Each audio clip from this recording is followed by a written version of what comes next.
김진의 돌직구쇼에 오신 여러분 반갑습니다. 김진입니다. 저는 오늘도 이곳 광화문 청계광장에 나와 있습니다. 청와대의 입, 대통령의 입이라 할 수 있는 청와대 김의겸 대변인이 본인이 보유하고 있는 자산보다 훨씬 더 많은 빚을 내서 흑석동에 있는 재개발 예정 건물을 빌딩을 구입해서 논란이 되고 있습니다. 이 전형적인 재개발 딱지라는 이야기가 나오고 있습니다. 현 정부에서 재개발 딱지는 부동산 투기로 엄격하게 금기시해왔는데 청와대 대변인이 그랬다면 문제가 심각할 것 같습니다. 잠시 후에 상세히 이야기 나눠보겠습니다. 전 비가 오나 눈이 오나 매일 아침 이곳에서 여러분을 기다리겠습니다. 김진의 돌직구쇼 지금 라이브로 시작합니다. 잠깐만요.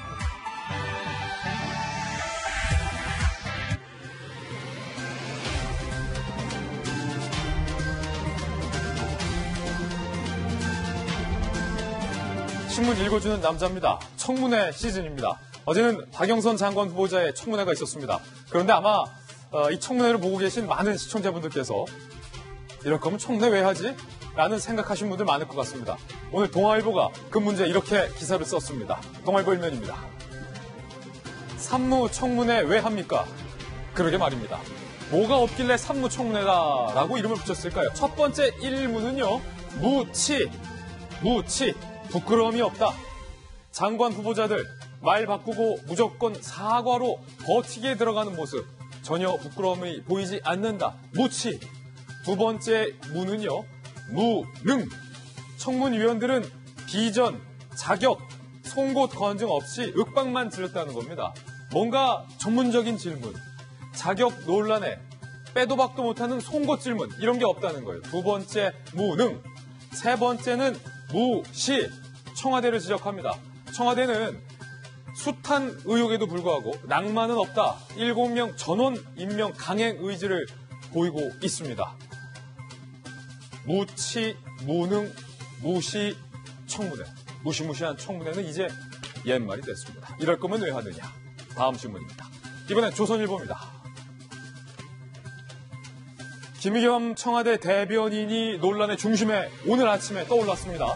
흑석동의 재개발 지역에 위치한 빌딩을 김의겸 대변인이 작년에 구입한 것으로 확인이 됐는데 무려 16억 원의 빚을 내서 25억 원이 넘는 건물을 사들인 것으로 확인이 됐습니다. 그런데 16억을 빚내서 살 만큼 좋은 건물이냐 살펴봤더니 취재해봤더니 39년 된 오래된 2층짜리 건물이었다는 겁니다. 이곳은 아파트, 고급 아파트가 들어올 예정인 것으로 확인이 됐습니다. 김의겸 대변인이 보유하고 있는 자산의 2배 넘는 가격에 매입을 했습니다. 이 때문에 과도한 대출, 본인의 자산보다 더 많은 은행 대출을 받았는데 재개발 정보를 미리 알고 시세 차익을 노리기 위해서 이른바 부동산 투기를 한 것 아니냐라는 의혹이 강하게 오늘 아침 제기되고 있습니다. 잠시 후에 청와대 대변인의 부동산 투기 의혹 상세히 다뤄보겠습니다. 다음 신문입니다. 이번엔 중앙일보입니다. 두 딸이 끝내 아버지를 발목 잡았습니다. 조양호 회장 이야기입니다. 땅콩 회항과 물컵 갑질로 대표되는 두 딸. 두 딸의 이슈가 아버지의 사내 이사 연임을 막았다는 겁니다. 현아, 현민 자매 행태에 여론은 분노했고 거기다가 부인 이명희 씨의 폭행 영상까지 나와서 엎친 데 덮친 격. 주주인 국민연금은 주가에 악영향을 미친다라고 판단을 했습니다. 결국 조양호 사내이사 연임안 표결은 3분의 2 이상의 동의를 받지 못해서 부결이 됐습니다. 자업자득이다라는 이야기가 현장에서 나오고 있습니다. 다음 신문입니다. 이번엔 경향신문입니다. 박영선 장관 후보자의 청문회가 순식간에 황교안 당대표 청문회가 된 것 같은 장면은 바로 이 대목이었습니다. 박영선 후보자가 의혹을 제기했어요. 김학의 차관 임명 며칠 전에 내가 황교안 당시 장관을 만나서 제보받은 김학의 동영상 CD를 알리고 심각성을 전했다라고 본인이 의혹 제기를 한 겁니다. 이에 대해서 황교안 대표는 천만의 만만의 말씀, 전혀 사실이 아니다라고 부인을 하고 있는 상황입니다. 잠시 후에 이 이야기도 청문회 소식 다뤄보면서 주목해보겠습니다. 다음 신문입니다. 이번에 한겨레 신문입니다. 김의겸 대변인뿐이 아니었습니다. 다른 청와대 참모들도 이 부동산 논란이 오늘 제기됐는데 청와대 참모 4명이 서울에 다주택을 보유하고 있는 것으로 확인이 됐습니다. 그리고 국회의원 71명이 강남 3구의 집을 보유하고 있는 것으로도 확인이 됐습니다. 고위공직자의 72%가 재산이 늘었고 국회의원은 79%가 증가를 했습니다. 강경화 장관은 서울에 2개의 주택을 갖고 있는 것으로 확인이 됐습니다. 청와대 참모부터 장관, 국회의원까지 이렇게 노른자 주택을 여러 채 갖고 계시니까 장관 후보자들이 부동산 투기 의혹이 나오고 다주택 의혹이 나와도 다 눈 감아주는 것 아니냐라는 국민들의 자주 섞인 비판의 목소리가 많습니다. 본인들은 여러 채 집을 갖고 있으면서 도대체 국민들에게 지금까지 집 팔라고 해왔던 것인지 씁쓸한 따름입니다. 다음 신문입니다. 이번엔 한국일보입니다.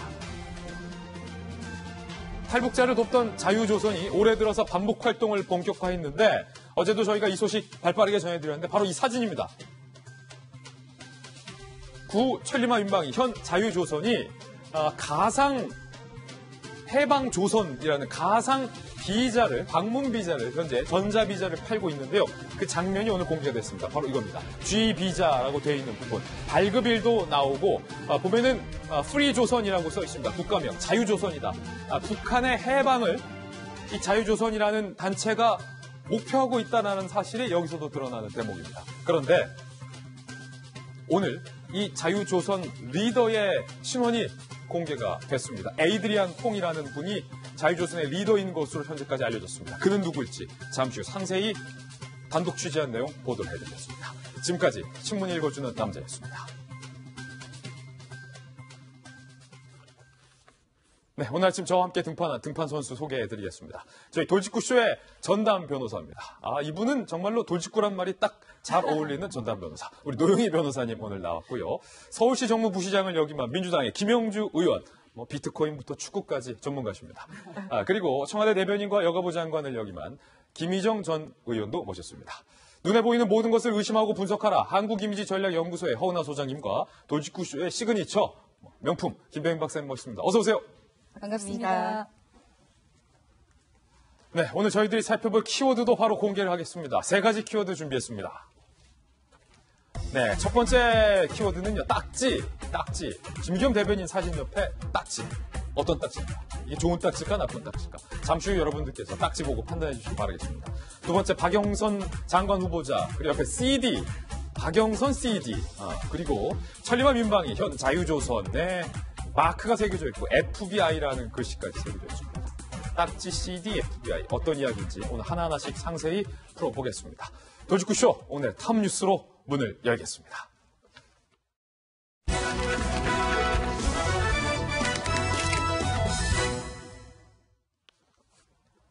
네, 오늘 탑뉴스 첫 번째 주제부터 전격 공개를 하겠습니다. 집을 팔라면서 26억 원짜리 딱지를 산 청와대의 입, 대통령의 입, 김기현 대변인 이야기입니다. 김기현 대변인이 부동산 재개발 예정지에 26억짜리 빌딩을 작년에 사들였는데 빚이 본인의 자산보다 더 많은 양의 빚을 낸 것으로 확인이 됐습니다. 도대체 무슨 목적을 위한 부동산 구매였는지 뒷말이 많습니다. 전말 살펴보시죠. 부동산 투기 의혹이 강하게 제기되고 있는데 청 대변인 금싸라기 땅 건물 16억 원 빚을 내서 매입. 야, 이게 일반적인 국민들은 16억 빚 낸다는 게 사실 상상조차 할 수 없는 일입니다. 작년 7월 김기현 청와대 대변인이 서울 동작구 흑석동에 25억 7천만 원 상당의 건물을 구입합니다. 그런데 이 건물이 과연 26억짜리 가치가 있는 건물이냐? 부동산 전문가들은 고개를 젓는다는 거죠. 왜냐? 첫 번째, 39년 전 지어진 상당히 오래된 건물이라는 거예요. 1층에는 고깃집, 치킨집, 2층은 영업 중단한 주점이 있었다는 거. 해당 지역이 그런데 취재를 해보니까 2달 전에 그러니까 김의겸 대변인이 롯데건설 재개발 사업을 수주한 흑석 뉴턴 구구역이었다. 무슨 말이냐면 김의겸 대변인이 사들이고 나서 바로 2달 만에 시공사가 롯데건설로 결정이 됐다는 겁니다. 그러니까 시공사 결정 2달 전에 김의겸 대변인이 사들였다는 얘기겠죠. 그렇다면 26억 건물 매입 자금은 어디서 구했느냐? 일단은 대출을 10억 2,080만 원을 대출받았습니다. 배우자 명의로 10억 원 넘는 돈을 대출받았고 4인간 채무까지 발생을 했어요. 4억 가까이. 누구에게 빌렸다는 거죠. 3억 6천만 원을 또 빌렸습니다. 그리고 건물 세입자에게 받은 2억 6천 5백만 원의 보증금까지 보탰습니다. 총 빚이 16억 4,580만 원의 빚을 내서 건물을 구입한 것으로 확인이 됐습니다. 이렇게 많은 빚을 내서 김기현 대변인이 시공사 결정 2달 전에 급하게 사들인 그 빌딩 어떤 것인지 저희가 로드맵으로 해당 빌딩 영상을 한번 확인해 봤습니다. 함께 보시죠. 자, 지금 보이시는 노란색 간판 2개가 되어 있는 2층짜리 상당히 오래된 건물이 바로 김기현 대변인이 작년에 사들인 흑석동에 있는 건물입니다. 앞서 말했던 것처럼 1층에는 치킨집이 새 들어 있고 2층에는 영업을 중단한 호프집이 이렇게 자리를 하고 있는 상당히 낡은 오래된 흑석동에 위치한 건물입니다. 이제 롯데건설에서 이곳을 싹 밀고 고급 아파트를 짓기로 결정이 됐는데 그 사실이 결정되기 바로 2달 전에 김기현 대변인이 16억 상당의 빚을 내서 이 건물을 사들인 것으로 시점도 확인이 됐습니다. 이 건물 과연 여러분들은 어떻게 생각하십니까? 내가 갖고 있는 돈보다 더 많은 양의 빚을 내서 살만한 가치가 있는 건물이라고 여러분들은 생각하십니까? 부동산 전문가들에게 그래서 물어봤습니다. 1980년대에 지어진 이 건물, 부동산 관계자 A씨는요, 인근에 있는 재개발 구역 중에 가장 빨리 재개발이 진척돼서 가장 빨리 현금을 줄 수 있는 곳이 여기다. 사실상 재개발 딱지를 산 것이다 라고 이야기를 했습니다.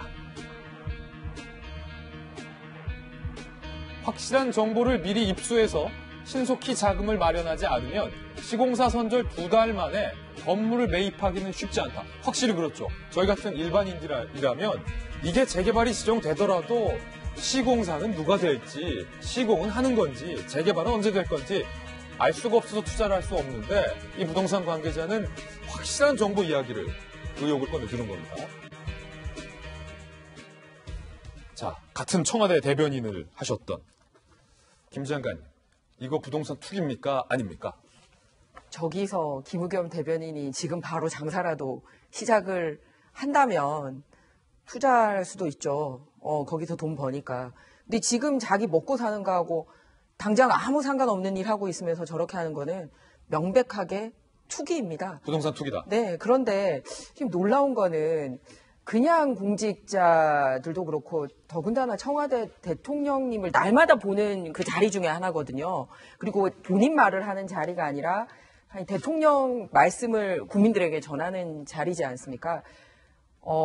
그냥 옷 한 벌 사 입는데도 조심스러울 거려. 자동차 구매도 조심스럽고 하여간 매사가 굉장히 조심스러울 텐데 너무 대담해요. 너무 대담해요. 어떻게 26억짜리 그 부동산을 저 자리에 있으면서 더군다나 재산 공개가 될 것도 알면서 했다라는 거는 굉장히 대담하지 않고서는 할 수가 없습니다. 그런데 제가 있을 때랑 달라진 점을 하나 발견을 했습니다. 어떤 거요? 아니, 청와대 대변인이 청와대 관사에 살았더라고요. 예. 네, 전혀 저는 듣도 보도 못한 일입니다. 조금 전에 그 매입 자금을 보면 네. 건물 세입자에게 받은 2억 6,500만 원 보증금이라는 항목이 나오는데 네, 그리고 그게 관사에 살았기 때문에 가능한 거다. 네, 그리고 본인이 살던 그 한겨레 기자하면서 서울에서 근무를 했었기 때문에 본인이 전세금을 4억 8천만 원 뺀 걸 소위 중잣돈으로 했더라고요. 그게 가능했던 게 바로 청와대 관사에 살았기 때문에 가능한 일이었습니다. 그런데 청와대 역대 대변인들 중에 이 관사에 사는 사람은 없었어요. 박수영 대변인 있었죠. 지방에서 왔기 때문에 그렇습니다. 그러니까 무슨 말이냐 하면 대부분 서울이나 경기도 인근에 이렇게 그동안 자기 직업을 가지고 있다가 발탁이 된 경우에는 원래 살던 집에 살면서 또는 그 돈으로 가까운 데 구해가지고 와서 새벽같이 출근하고 새벽같이 퇴근하는 방식으로 하고요. 다만 그 대통령을 직은해서 모시는 의전비서관, 요즘 많이 등장하고 있는 의전비서관하고 그다음에 제1부속실장, 그다음에 그 청와대 비서실장 정도는 24시간 거의 같이 하고 있기 때문에 공식적으로 청와대 관사를 주고 있습니다. 그럴 경우가 아니면 지방을 바탕으로 활동을 하고 있어서 서울에 전혀 연고가 없어서 지금 당장 그 거주할 곳이 없는 경우, 예를 들어서 이번에 가신 민정수석, 강기정 수석님이 국회의원 하실 때는 서울에 집이 있었습니다만 지금 광주에 가 계셨기 때문에 지금 서울에 집이 없죠. 네, 그래서 이제 관사를 배당을 받는 거거든요. 그런 원칙들이 있는데 지금 대변인은 그 원칙에서 벗어나서 소위 4억 6천만이라는 돈을 가지고 있었는데 그거를 다시 투자를 한 거예요. 그리고 또 하나는 아까 우리 앵커도 얘기를 했지만 2달 전에, 그러니까 정확한 정보. 두 번째, 신속한 대출. 왜냐하면 대출이 지금 현재 저렇게 벌이가 얼마라는 게 나와 있는 상태에서 저렇게 신속한 대출이 지금 현재 자산 대비 이루어진 것도 사실상 특혜지 않나라고 생각을 합니다. 예. 그래서 정보 취득 경위라든지 그 관사 입주를 하면서 돈을 받은 거라든지 그리고 세 번째 신속한 소위 대출 과정이라든지 이런 것들에 대한 해명이 현재 필요한 상황이고 놀랍습니다. 예, 빚이 16억 상당히 넘기 때문에 과연 이자는 얼마일지도 오늘 조간신문에 계산이 되어 있는데요. 이자만 해도 어마어마할 것 같아요. 과연 이자가 얼마일지 한번 살펴보시죠. 그 연봉의 절반을 이자로 내야 하는 그런 상황이 되는 거예요. 임대보증금을 제외한 총 채무 13억 8천만 원 정도가 되는데 금리 4% 적용했을 때, 그러니까 통상적인 금리를 적용했을 때 연 이자가 5,500만 원. 그러니까 월 이자는 450만 원. 그러니까 쉽게 말해서 1년에 내가 벌어들이는 연봉의 절반은 이번에 발생한 대출 빚 갚는데 나간다는 거고 한 달 월급의 절반이 은행 빚으로 나간다는 겁니다.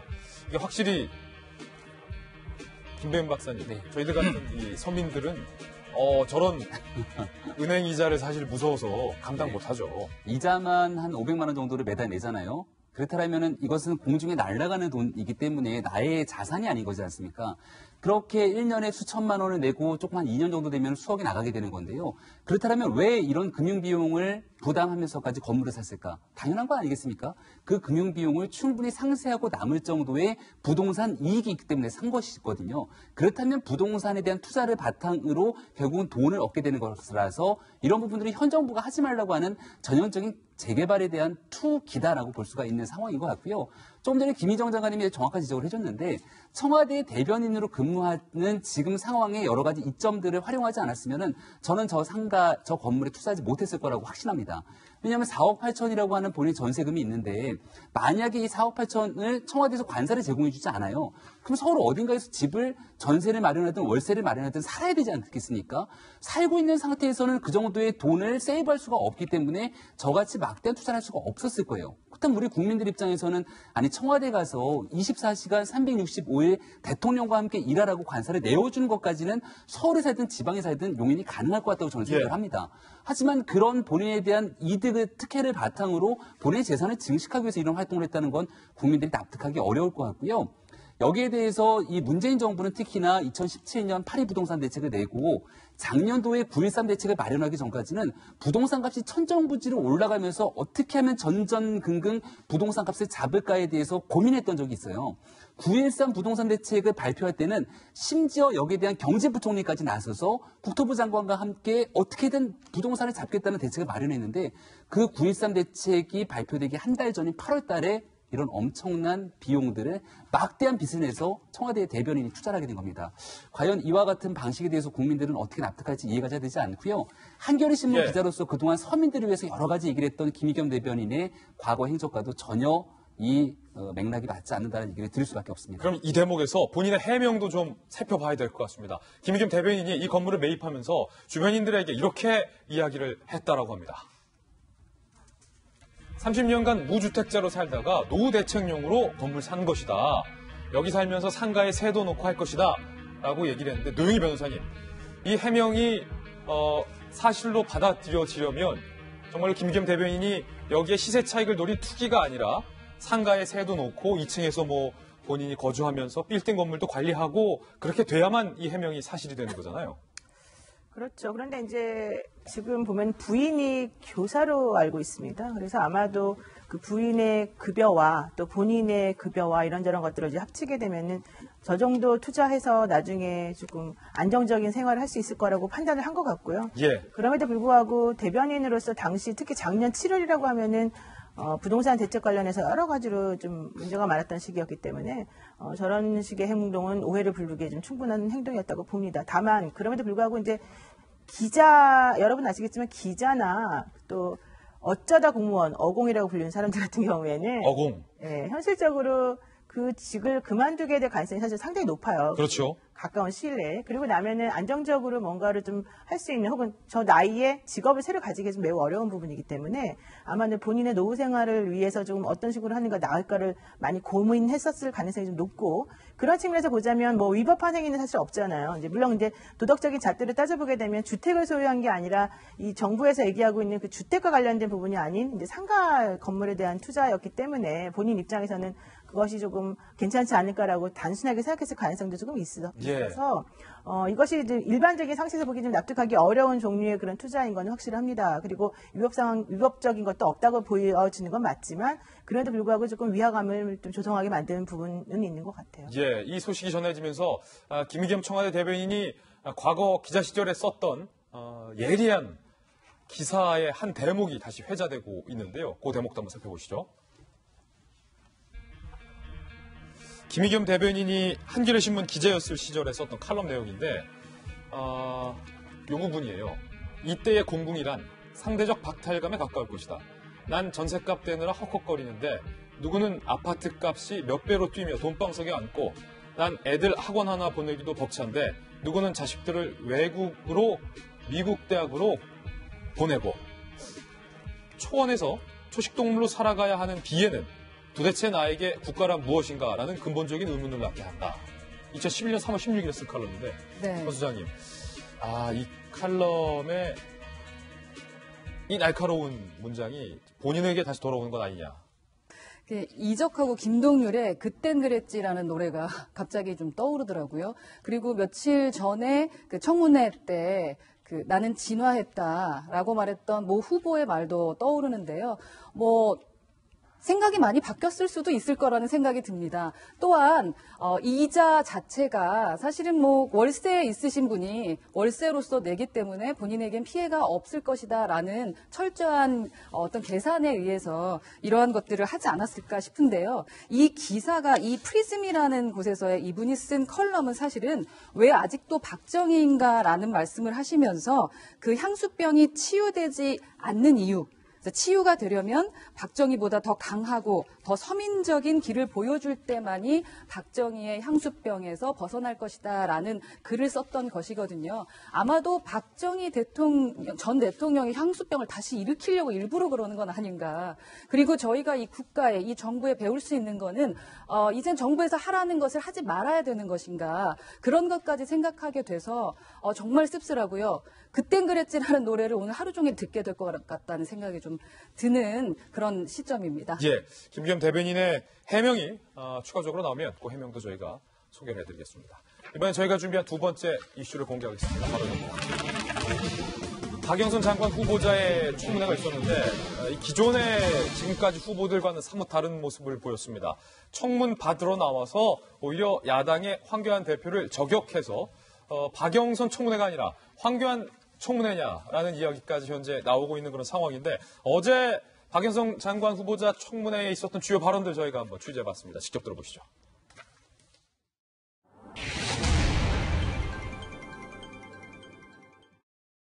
후보자가 국무위원으로서 자격이 있는지 없는지, 자질을 갖추고 능력을 갖췄는지, 도덕성과 청렴성을 갖췄는지를 알기 위해서는 제기되는 의혹에 대해서 따져봐야 될 거 아닙니까? 어떻게 이렇게 인사청문위원한테 겁박을 합니까? 이게 과도한 자료 요구입니까? 개인 신상에 관해서 자료를 줄 수 없는 자료입니까? 저는 이게 이해가 안 됩니다. 자료를 주지도 않고 여기서 가짜뉴스다.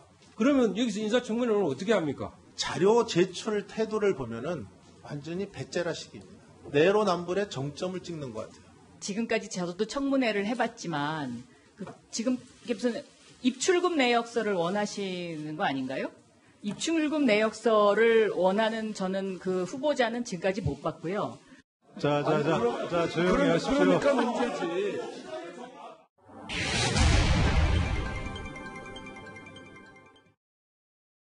특혜 진료를 확인하기 위해서 밟아가는 과정인데 제가 윤한홍 의원님 전립선 안 수술하셨습니까? 이렇게 말씀드리면 어떻게 느끼시겠습니까? 그거하고 다르죠.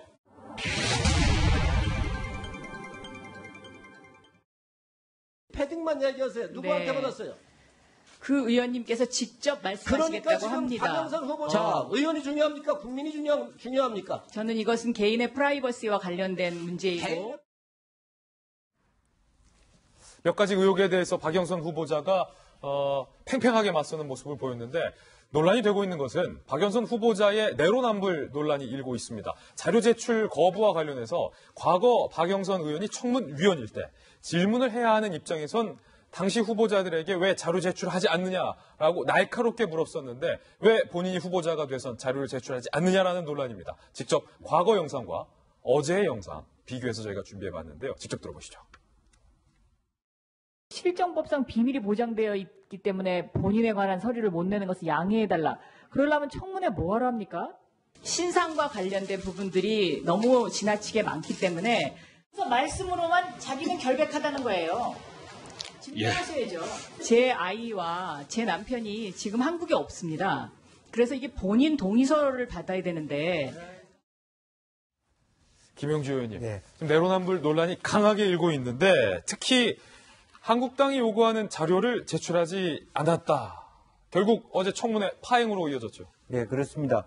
실제적으로 말하자면 한 2,000건 정도의 자료 요청이 있었는데 본인은 뭐 100몇십 건이라 하지만 또 자유한국당 쪽은 한 300건 이상의 자료를 못 보냈다. 그리고 본인의 해명은 실제로 이제 한국에 없는 아이들이나 가족들의 본인 동의가 있어야 되는데 그게 그렇지 않다 그런데 방금 우리 화면도 보셨습니다만 어쨌든 입장에 따라서 요구가 다른 거예요. 청문위원이 됐을 때 요구하는 입장과 청문을 받아야 되는 입장이 저렇게 다르다는 측면. 그리고 실제로 자유한국당 의원님들이 조금 더 전략적으로 집중해서 자료수를 높이면서 받은 자료 중에서 맹공을 했어야 되는데 주변 많은 자료 중에서는 사실은 어떤 면에서는 일부 언론에서는 말하자면 성적인 문제, 성인지적 관점에서 좀 과도한 질문도 있었다. 이런 과도한 질문도 있었다. 있었거든요. 그래서 그런 면에서 사실은 그 질의하는 청문위원들의 모습이나 또 답변하는 박영선 후보의 모습이나 둘 다 좀 과하고 좀 부족한 면이 없지 않아 있었다. 저는 그렇게 봅니다. 예, 요구했던 자료 중에 입출금 내역 얘기도 나왔고 또 과거 이제 유방암 치료 과정에서 특혜 의혹이 일자 그 의료 진로 기록을 요구하는 부분도 있었어요. 네. 저 인사청문회 받을 때 저도 다 같이 요청받았던 자료들입니다. 내셨어요? 당시 민주당 의원님들에게, 요청하신 의원님들에게 공개가 일반인에게 다 가능한 거는 아예 책자로 만들어서 내고요. 근데 약간 개인정보라고 생각하는 부분은 요청하신 의원들에게 개인 열람을 하도록 되어 있습니다. 그러니까 완전 이제 뭐 언론까지 볼 수 있는 그런 게 아니라고 판단할 경우에 저 같은 경우에도 평생 살면서 만든 저와 배우자의 통장 그 모든 사본 내역을 다 내라고 했어요. 매 페이지마다 검사를 해요. 아, 그래요? 네.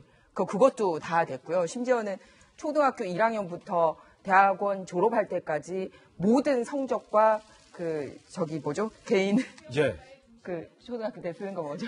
학교 성적 생활 기록부. 예, 그것까지 다 제출하라고 했습니다. 김미정 아이는 네. 성적이 좋고 주변 네. 그래서 그런 경우는 이제 그냥 책자로 만들어서 하기 그래서 그 요청하신 의원님들에게 다 개인 연락을 시켰습니다. 그런데 당시 지금 여당인 의원님들이 어느 정도로 무자비하게 자료 요청을 하냐면요. 무자비했어요. 딱 그 장관 임명되자마자 온 것 중에 내가 남자인지 여자인지도 생각 안 하고 무조건 자료 요청하고 보는구나라는 걸 알 수 있었던 게 뭐냐면 군대는 언제부터 언제까지 갔다 왔죠. 김희정 장관의 군 복무 여부.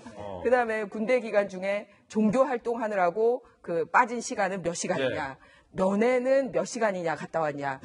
그다음에 외출은 얼마나 갔다 왔냐. 그러니까 소위 군 복무를 하면서 얼마만큼 이제 특혜를 받았냐, 그러니까 학교를 다녔냐 이런 매뉴얼이 있는 것 같아요. 지금 여당에. 누가 질의했는지 혹시 말하실 수 있어요? 아니요, 그게 아니라 공동 이름으로 옵니다. 당의 공동 이름으로. 그러니까 일단 딱 임명되자마자 여자인지 남자인지 없이 주는 몇백 개의 질문지가 그런 식으로 있다라는 말이에요. 근데 본인들이 그런 식으로 이제 야당일 때 여당에 했으면. 본인들도 제가 받았던 매뉴얼에 다 있는 거거든요. 그러면 그렇게 내야 되는데 그렇고 저는 또 하나 놀라운 게 이제 박영선 후보께서 40차례 인사청문회를 했다라는 말은 뭐냐면 사보임을 해가면서 인사청문회에 투입된 공격수였다 이 얘기예요. 왜냐하면 원래는 자기 상임위원회에 해당되는 장관 인사청문회만 하거든요. 그런데 그 본인 상임위원회에서만 40차례 인사청문회가 있을 리가 없지 않습니까? 그 말은 뭐냐면은 인사청문회 있을 때마다 공격을 잘하고 남 거 이렇게 잘 이렇게 파디비니까 박영선 의원이 인사청문회 가라라고 특수요원 비슷하게 배치가 됐다라는 거예요. 그래서 그 장면 중에 일부가 지금 공개가 된 거거든요. 그렇다면 거기에 맞게 하셔야 되고 방금 답변 중에도 거짓말이 있으셨어요. 어떤 거요? 그 배우자하고 아들 본인 동의가 필요한데 그거 안 돼서 안 된다고 얘기한 거 거짓말이에요. 왜냐하면 장관 그 임용되기 전에 후보자 되기 전에 청와대에서 본인하고 배우자하고 직계 좀비속에 대해서 자료 열람하겠다라는 동의를 받기 때문에 적어도 하루 전에 직계 좀비석이나 배우자는 우리 가족이 뭔가 공직 후보에 하고 있기 때문에 마지런하게 하루라는 거지 충분한 시간을 두고 검증을 하기 때문에 이미 알고 있습니다. 뭔가 검증받고 있다는 걸. 그때 이미 동의서를 냈기 때문에 민정수석실에서 검증을 했고 그래서 그 검증 결과 장관을 해도 된다고 생각했기 때문에 청와대가 발표를 한 거거든요. 그렇기 때문에 이거는 명백한 거짓말이죠. 만약에 이게 진실이라면 청와대가 아예 배우자랑 박영선 의원의 배우자랑 아들에 대해서는 인사검증을 안 했다라는 말과 동일한 말이 돼버립니다. 자료 제출 거부 그리고 내로남불 논란이 일고 있는 가운데 박영선 의원이 이 청문회 종반부에는 공수교대를 한 것 같은 인상을 받았습니다. 박영선 후보자가 의혹을 제기했습니다. 직접 들어보시죠. 김학의 차관이 임명되기 며칠 전에 황교안 법무부 장관께서 국회를 오신 날 제가 황교안 법무부 장관을 따로 뵙자고 해서 황교안 법무부 장관 앞에서 제가 제보받은 동영상 CD를 꺼내서 황교안 법무부 장관님께 이것은 제가 동영상을 봤는데 몹시 심각하기 때문에 이분이 차관으로 임명되면 이거는 문제가 굉장히 커질 것으로 보입니다. 그러니까 이 말인 즉슨 황교안 당시 법무부 장관에게 내가 김학의 동영상 CD를 꺼내서 보여주면서 임명되면 큰일 난다라고 경고를 줬다, 미리 알려줬다라는 폭로가 되는 셈입니다. 이 말이 사실이라면 황교안 당시 장관이 김학의 의혹을 알고도 임명을 강행했다, 눈 감아줬다라는 말이 되기 때문에 큰 의혹이 일고 있는데 이에 대해서 황교안 당대표는 전혀 다른 이야기를 했습니다. 들어보시죠.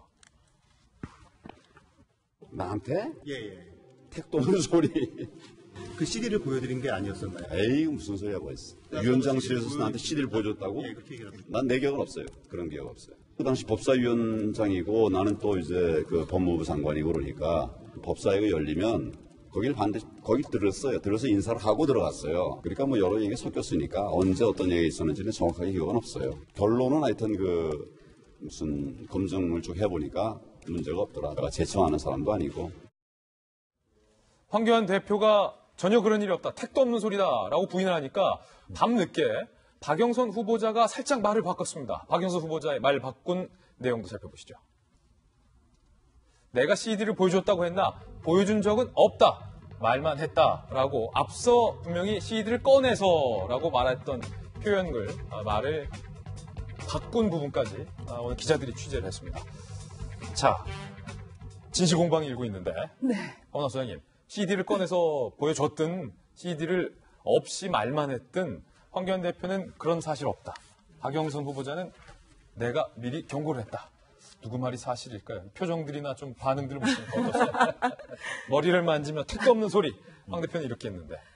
정말 당황할 때 예상치도 못했던 말이 나왔을 때 나오는 제스처잖아요. 그래서 황교안 대표는 전혀 예상을 못했던 것 같아요. 저런 공격에 대해서. 그래서 기존에 보여주지 않던 모습도 보여주시잖아요. 저런 그 밝은 모습이 있는지도 몰랐어요. 너무 황당한 표정이었기 때문에 처음 듣는 소리다라는 그런 비언어였었던 것 같고요.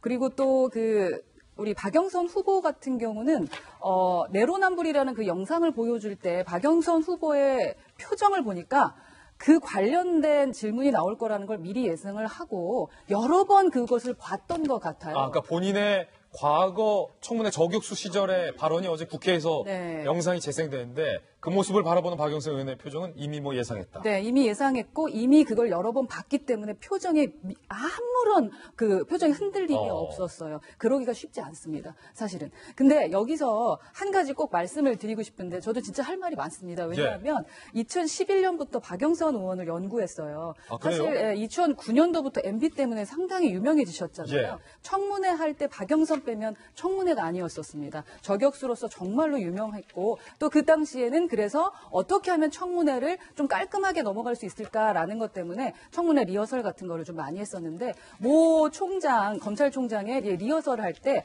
제가 그 박영선 의원의 각계무샤 대역 역할을 좀 하면서 리허설을 했던 적이 있습니다. 대부분 청문회를 대처하기 위해서는요, 나오시는 의원들 한 분 한 분을 다 분석해요. 그래서 그분들의 성향, 어떤 질문이 나올 것이다. 그럴 때 내가 어떻게 대처해야 한다라는 부분에 대한 리허설을 꼼꼼하게 하는 경우들이 그러면 있습니다. 당시 저 모습, 저 박영선 의원의 어떤 날카로운 청문회 저격수 역할을 현안 소장이 했었다. 네, 그래서 박지원 의원이 이제 그 청문회장에서 저를 언급했었죠. 얼마나 자신이 없으면 그런 청문회 리허설까지 했느냐라고 하면서 저희 업체와 저를 이제 언급을 했어서 유명해질 뻔했습니다. 그래서 박영선 후보의 성향이라던가 기본적인 내용들을 좀 참 많이 알고 있는데요. 저는 좀 걱정되는 것이 있습니다. 앞으로는 아마 청문회를 대처하는 매뉴얼 자체가 완전히 바뀔 것 같습니다. 만약에 박영선 후보가 정말로 장관이 된다면 아마도 청문회에 이제 오시는 대부분의 장관 후보자들이든 아니면 뭐 총리 후보자들이든 태도를 완전히 바꾸는 매뉴얼이 나오지 않을까라는 좀 걱정이 좀 됩니다.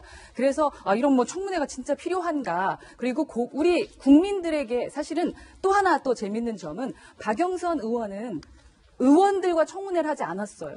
네, 의원들을 위해서 청문회 준비를 한 게 아니라 기자들에게 이야기하는 청문회를 했습니다. 그래서 박영선 의원을 저희가 분석했을 때 가장 확실한 것은 어떤 것이 기사거리가 되는지 확실하게 아시고요. 어떤 것을 걸면 상대방이 분노하는지를 아세요. 그래서 본인 스스로가 이번에는 그래서 공격수로서 이번에 그 후보이면서도 공격수로서 자신의 그 포지션을 좀 했었던 것 같은데요. 이미 말을 뱉고 나면 기자들은 글을 씁니다. 그러면 그 기사를 다시 또 바꾸기가 상당히 어려워요. 그렇기 때문에 후반 정도에 말을 바꾸면서 아니 난 그렇게 말한 게 아니라 아까 말했던 것처럼 그냥 말을 했을 뿐이다라는 식으로 바꾸는 경우들이 좀 있었었는데 그러한 부분을 좀 보면서 앞으로 만약에 후보로 나오시는 분들이 청문회에서 계속 저렇게 하게 된다면 우리가 진짜로 검증을 할 수 있는 건가?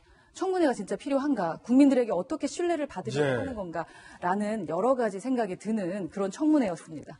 야, 그 박영선 의원의 대역을 이른바 리허설 때 했다는 건데. 할 말 많습니다, 사실. 그 대역하려면은 좀 계속 보시고 좀 연구하고 생각도 박영선 의원, 내가 박영선 의원처럼 생각도 했을 것이고, 박영선 의원처럼 말도 했을 것이고, 박영선 의원처럼 입었을 것이고, 박영선 의원처럼 행동도 했겠네요. 네, 근데 막 세게 하는 건 정말 못 따라하겠더라고요. 그러나 질문은 이런 방식으로 나올 것이고 이렇게 공격할 것이다라는 것은 예측이 돼서 사실은 청문회 할 때도 다음은 이거겠구나라는 게 조금 예측이 되더라고요. 이번에 후보로서 말씀하실 때도 그 박영선 후보만의 스타일인데 또 어떤 면에서는 시원하다라고 말씀하시는 분들도 계세요. 청문회 또 시원하는 얘기도 있었기 때문에. 그런데 과연 어제 이제 야당이 다 퇴장을 해버렸어요. 보이콧을 해버렸기 때문에 박영선 후보자가 청문 보고서가 통과될지 여부도 좀 난항이 있을 것으로 예상이 되고 있습니다. 청문회 소식 전해드렸습니다. 이번에 저희가 준비한 세 번째 이슈를 공개합니다. 스페인에 있는 북한 대사관 습격 사건의 큰 그림의 전모가 점점 드러나고 있습니다. 구 천리마 민방위, 현 자유조선이 기획하고 벌인 일이라는 사실이 점점 기정사실화되고 있는데 북한 대사관을 습격하는 그들의 계획과 그때 당시 도대체 어떤 일이 있었던 것인지 한 장면 한 장면별로 저희들이 준비를 한번 해봤습니다. 함께 보시죠. 자, 이 첫 번째 장면부터 좀 한번 살펴볼까요? 이 자유조선의 리더는 에이드리언 홍창인 것으로 현재 드러났습니다. 10명이 마드리드 시내에서 총, 칼, 수갑, 양면 테이프, 사다리 등을 구입하게 됩니다. 2월 20일에서 22일. 그리고요. 오후 4시 34분 이 리더인 에이드리언 홍창이 북한 대사관에 먼저 들어가서 나머지 9명을 불러들이고 그 틈에 구타와 또 결박이 있었다고 해요. 대사관 직원들에게 재갈을 물리고 손을 묶고 폭행을 하더라. 대사관 여직원이 도망을 가고 현재 출동한 경찰이 출동을 하니까 에이드리언 홍창이 아무 일도 없다라고 돌려보냅니다. 그리고 대사관 책임자인 서윤석 서기관을 지하실로 불러서 기독교 개종과 탈북 권유를 했지만 실패했던 것으로 드러났고요. 밤 9시 40분 컴퓨터 2대 등을 훔쳐서 대사관 차량 3대에 나눠 타고 도주를 한 것으로 알려집니다. 그리고 2월 23일 에이드리언 홍창이 포르투갈 리스본으로 이동 후에 항공편으로 미국으로 떠났고 27일 에이드리언 홍창이 FBI를 만나서 자료를 전달한 것으로 확인이 됐는데요. 자유조선 측 이렇게 이야기했습니다. 현재 세계 각국의 북한 대사관은 온갖 불법 거래 및 체제 선전을 위한 거대 범죄 사업체다라고 북한 대사관을 이렇게 정의한 거예요. FBI와 상호 비밀 유지 합의하에 엄청난 가치가 있는 정보를 공유했고 이 정보는 그들이 요구를 했다라고 이야기를 하게 되는데요. 자, 김용주 의원님. 네. 이 스페인 대사관 습격하는 과정을 저희가 이제 사파로 재연을 해봤는데 사실은 이 사회주의 국가에 대해서 또 오랫동안 김용주 의원이 박사 논문도 쓰시고 연구를 해오셨잖아요. 이 대사관 습격 과정 어떻게 보셨습니까?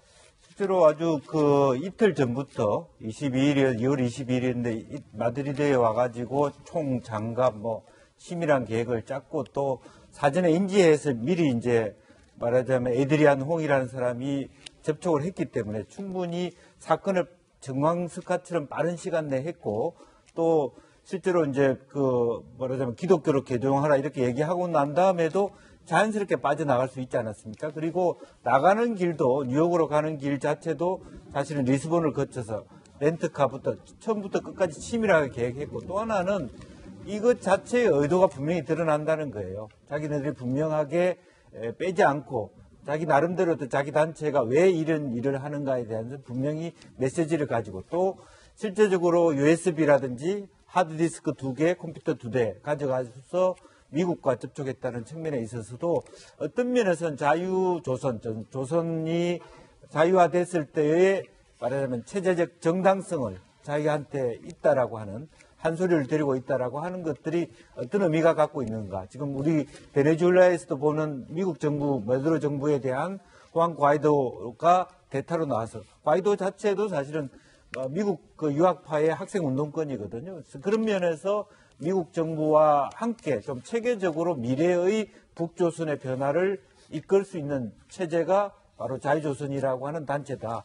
그렇게 메시지를 분명히 던지고 있는 것 같습니다. 그러니까 적장자, 북한의 진짜 적장자는 지금 김정은이 아니라 김한솔이고 그 적장자를 우리가 보호하고 있으면서 이 북한 대사관 등등의 어떤 습격 사건들을 통해서 북한의 정당성을 흔들겠다. 그렇습니다. 그래서 마카오에서 말한 김한솔이가 원래는 이제 대만을 거쳐서 다른 데로 가기로 했는데 대만에서 스톱되면서 미국이 접촉을 해서 실제로 보면 지금 정확한지는 모르겠습니다만은 미국 뉴욕에 있는 이모죠. 이모 고모 씨 집 주변에 한솔이가 있다라고 보여진다면 옛날에 우리가 파악하기로는 이태리에 있나 유럽에 있나 이렇게 했습니다만은 실제로 미국이 김정은의 대안체제, 대체제로서의 김한솔을 보호하고 있다. 또 그들 조직과 연계 맺고 있다라고 하는 것은 김정은에게 굉장히 심리적 압박을 줄 것이고 앞으로 가능한 무슨 북미 대화 협상에 있어서 굉장히 중요한 지렛대 역할을 할 수 있는 어떤 전략적 무기를 김한솔이 갖고 있고 또 자기 아버지도 상당히 많은 어떤 역할 분담으로 보면 김정은이가 내처를 했다면 자기 아버지는 사실은 국외의 자산 관리와 돈 관리를 했거든요.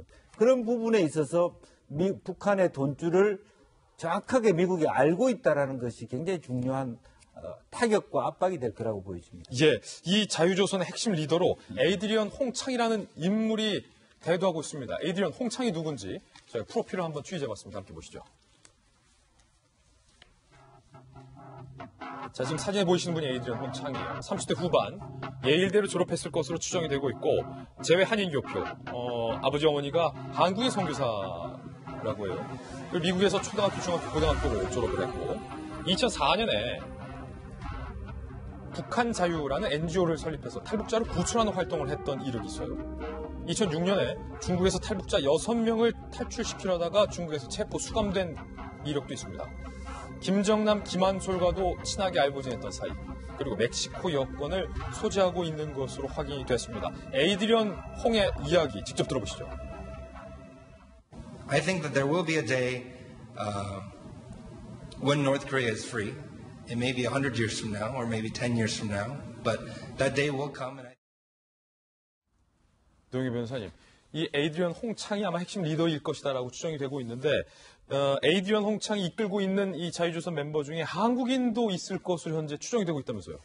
샘 류라고 하는 사람하고 이우란이라고 하는 사람도 사실은 이 조직의 핵심이다라고 얘기가 되고 있고요. 좀 전에 얘기 나온 김한솔, 그러니까 김정남의 아들 김한솔도 이 자유조선에서 지금 핵심 인물로 활동하고 있다. 그리고 특히 이제 북한에서 이런 그 체제 유지와 관련해서 어느 정도 불이익을 당해서 해외로 지금 양명 나가 있는 그런 사람들이 대거 여기에서 활동하고 있는 것을 좀 보인다라는 얘기가 있습니다. 근데 자유조선의 실질적인 설립을 누가 했는지 또 현재 그게 어떤 식으로 운영되고 있는지 제대로 알려지고 있지는 않습니다. 근데 아마도 그 2017년도 말레이시아에서 그 김정남이 암살당하던 그 시점을 기준으로 해서 지금 현재 북한에 있는 그 김정은 위원장과의 그런 관계 속에서 보게 되면 좀 반대 세력인 거잖아요. 그래서 얼마 전에는 사실은 그 북한 임시정부 수립을 이 단체에서 선언하기도 했거든요. 이제 그런 것을 보게 되면은 현재 김정은 위원장이 하고 있는 이런 식의 행보들에 대해서 반대하는 인사들을 결집하는 역할을 이 자유조선이 하고 있는 건 아닌가라는 생각이 들고요. 이제 그럼에도 불구하고 아직까지 실체나 정확한 것들은 밝혀지지 않았지만 이번에 이제 문제가 되고 있는 이 마드리드에 있는 대사관 습격 사건 관련해서는 FBI가 지금 개입돼 있다는 얘기가 나와 있어서 아마 미국에서도 좀 CIA 개입설하고 FBI 개입설이 지금 두 가지가 나오고 있는 걸 보게 되면 미국이 이제 이중적으로 좀 약간 이 북한에 있는 단체와 또 관련이 있는 건 아닌가 생각이 듭니다. 예, 지금 여러 장면을 아까 저희가 사파로 보내드렸잖아요. 그 스페인 대사관을 습격하는.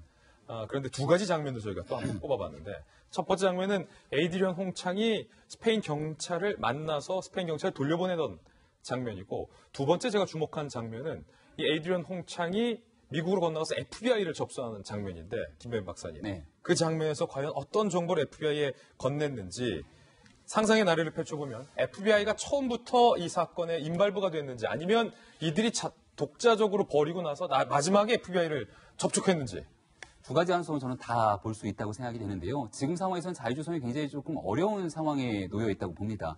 지금 자유조선이 발표했던 내용을 보게 되면 본인들은 습격하거나 공격을 가하진 않았다고 얘기하면서 특히나 북한의 해외에 주재하고 있는 대사관은 다 불법 집단이라고 얘기합니다. 그러니까 그 얘기인즉슨 자기들은 범죄 행위를 하지 않았다라고 애써 노력을 하는 모습을 볼 수 있는데 스페인 정부 당국 입장에서는 벌써부터 신병 인도 요청을 하고 있는 거거든요. 북한 입장에서는 범죄인에 대해서 인도 요청 등에 대한 여러 가지 일들이 있을 수 있는 상황이기 때문에 결과적으로 앞서 말씀드렸던 문제를 먼저 발생시키고 난 뒤에 FBI가 접선했을 가능성들을 배제할 수가 없는 거고요. 또 다른 가능성은 저 자리에서 결국 갖고 나오게 된 게 휴대폰, 노트북, 여러 가지 자료들을 하드디스크까지 다 갖고 나왔다고 합니다. 근데 얼마 전 태영호 공사가 얘기했던 것처럼 북한에 대한 빨치산식 암호 시스템을 다 가지고 있는 컴퓨터를 들고 나왔을 가능성을 배제할 수 없다는 겁니다. 그렇다면 미국 입장에서는 이게 북한과의 비핵화 협상을 앞두고 있는 핵심 정보들을 가질 수 있는 지렛대 역할을 할 수 있기 때문에 사전에 먼저 접촉을 해서 미국이 하기 어려운 일들이 자유조선과 함께 도모했을 가능성도 배제할 수가 없는 것이고요. 다만 지금 나와 있는 에이드리언 홍창이라고 하는 인물이 자유조선의 핵심 리더라고 지금 여러 언론에 나오고 있는데요. 이렇게 쉽게 알려지게 된 인물이 자유조선을 이끌 수 있는 것인가에 대해서는 저는 한 번쯤 더 생각해 볼 필요가 있다는 겁니다. 보이지 않는 인물들이 여기 개입돼 있을 수 있는 것이고 행동대장 역할으로서 에이드리언 홍창이 활동했을 가능성이 있기 때문에 과연 미국 입장에서는 끝까지 이러한 인물들을 보호해주면서 북한에 대한 또 다른 가능성들을 도모할 것인지 아니면 적정 수준에서 그동안의 거래 관계를 정리할 것인지에 대해서는 앞으로 지금부터 좀 시작될 수 있는 상황인 것 같습니다. 예. 자유조선의 소식 전해드렸습니다. 이번엔 저희가 준비한 다음 순서입니다. 취재수첩 Y가 준비되어 있습니다. 오늘은 과연 어떤 사건이 준비되어 있을지 저와 함께 이동하시죠.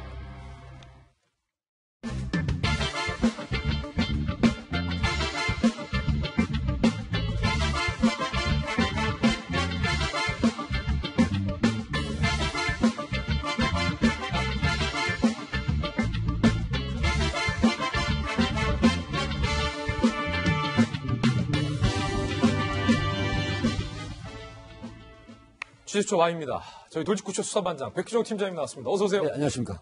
노영희 변호사님과 함께하겠습니다. 두 분과 함께 살펴볼 첫 번째 취재추적 사건부터 공개하겠습니다.